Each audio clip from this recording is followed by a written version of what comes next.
Hello, welcome to the Mark Janard Show, the cybersecurity show. If the United States and China were to get into a war, more specifically a cyber war, who would win? Who has the advantage? Who's better protected? In this video, I'm going to discuss precisely that. So without further ado, let's get right into it. We're going dark.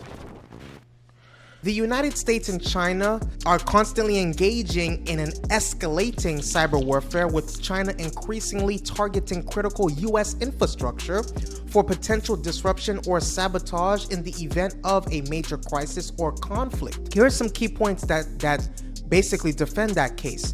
China has been conducting cyber espionage campaigns to steal sensitive US technologies and designs, leading to strategic vulnerabilities like the theft of F-35 fighter jet planes in, even back then in 2009, right? Chinese hackers, another point is Chinese hackers have infiltrated US critical infrastructure. There are stories that revolve around water treatment plants, the electrical grid, and transportation systems, potentially laying the groundwork for future disruptions, right? Just because it's not there's not a breach doesn't mean that one is not brewing. So a Chinese hacking group called Volt Typhoon infiltrated communication systems in Guam, which is a key US military outpost, with the capability to conduct disruptive or destructive cyber attacks during a crisis. Another point is US officials have disrupted some Chinese cyber operations, like a botnet targeting routers to infiltrate infrastructure, but warn that Chinese hackers are adept at adapting and finding new intrusion methods. And then here is a very strong point. I don't know if it gets stronger than this. The FBI Director Wray and CISA Director Easterly testified that Chinese hackers are positioning themselves to disrupt the daily lives of Americans if the US and China go to war. So they're keeping that in their pocket, right? And while cyber espionage has long been a feature of US-China tensions, right? US and China tensions, recent years have seen China's tactics become more audacious and hostile, with a shift towards potential wartime cyber sabotage. So please take a moment to hit the subscribe button and the like button. Please take a moment to hit the subscribe button and the like button. So experts warn that any US-China conflict would likely involve dangerous cyber warfare, making cyber crisis management an urgent priority. Now, there was a cyber attack that some would argue kind of started this US-China cyber warfare, espionage, whatever you want to call it, right? And it's involved the Stuxnet attack, right? So the Stuxnet attack influenced US-China cyber warfare strategies. The Stuxnet cyber attack on Iran's nuclear facilities has significantly influenced US and China's cyber warfare strategies in several ways. So Stuxnet demonstrated the potential for cyber weapons to cause physical damage to critical infrastructure. The worm targeted and damaged centrifuges at Iran's Natanz nuclear enrichment facility, slowing down its nuclear program. This highlighted the threat of cyber sabotage, right? This one scenario. So the US and Israel are widely believed to be behind the Stuxnet, reportedly, though they have never officially acknowledged it. So Stuxnet is considered a model of a responsibly conducted cyber attack that limited collateral damage by precisely targeting only Iranian systems. This has shaped US thinking on conducting offensive cyber operations. So, in contrast, China's stance that international laws of armed conflict do not apply in cyberspace opens the door for less discriminate cyber attacks with less concern for collateral damage. So according to a top US cyber command lawyer, this highlights the differing approaches between the US and China. So Stuxnet also demonstrated the potential for cyber weapons to spread beyond their intended targets. The worm replicated it, the worm, right? My tongue, right?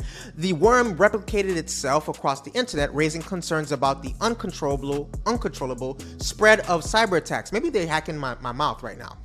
So the theft of F-35 fighter jet plans by Chinese hackers in 2009 is another example of how cyber espionage can lead to strategic vulnerabilities similar to the damage, right, that we just talked about, that Stuxnet, right?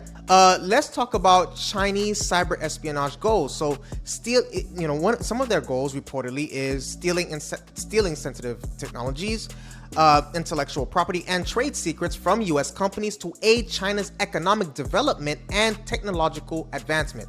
That is a motive. And again, also infiltrating U.S. critical infrastructure like water treatment plants, electrical grid, and transportation systems to potentially disrupt them in a future conflict. So they're basically kind of preparing, like, okay, just in case you guys were thought about it, shut it down, right? So I think the Chinese hackers infiltrating the systems of Guam, which is a key U.S. military outpost, is really something that we should pay attention to. So conducting long-term cyber espionage campaigns to gain persistent access to target networks and collect sensitive military, technical, and political information is good. China's looking to support its strategic interests, right? So leveraging cyber espionage to map networks, enumerate accounts, and conduct reconnaissance on infrastructure like Active Directory to enable future access and potential cyber sabotage in that case. So let's look at the U.S. cyber operations goals, right? One is conducting targeted offensive cyber operations like the Stuxnet to disrupt adversary capabilities while carefully limiting collateral damage. The U.S. believes international laws of armed conflict should apply in cyberspace. Next, defending critical infrastructure and government networks from Chinese cyber threats through initiatives like the National Cyber Strategy and the CISA, also known as the CISA. Now, disrupting Chinese cyber operations when possible, like the botnet targeting routers to infiltrate infrastructure, and engaging in some bilateral cyber dialogues with China, though no concrete guidelines have been adopted to govern cyber usage in a potential conflict. So you can say that US would win the war by doing these things, right? What they're doing is the US, Cyber Command and the FBI have disrupted state-backed Chinese efforts to plant malware that could damage US critical infrastructure like water treatment plants, right? They've input that. In one operation, the FBI and Justice Department disabled hundreds of US-based routers that have been hijacked by the Chinese hacking group, the Volt Typhoon, right, to cover their tracks. We talked about that, right? So there is also the concept of deterring Chinese cyber aggression. So the U.S. has made it very clear that a Chinese cyber attack causing physical harm or loss of life would be considered an act of war and invoke the U.S. right to self-defense. So that's what I have for you today. Please take a moment to hit that subscribe button and the like button. Please take a moment to hit that subscribe button and the like button. What is or are the best way or ways for the U.S. to protect itself from a cybersecurity perspective, God forbid the event of a war between U.S. and China? Please let me know your comments please comment in the section below. Stay safe, see you in the next video.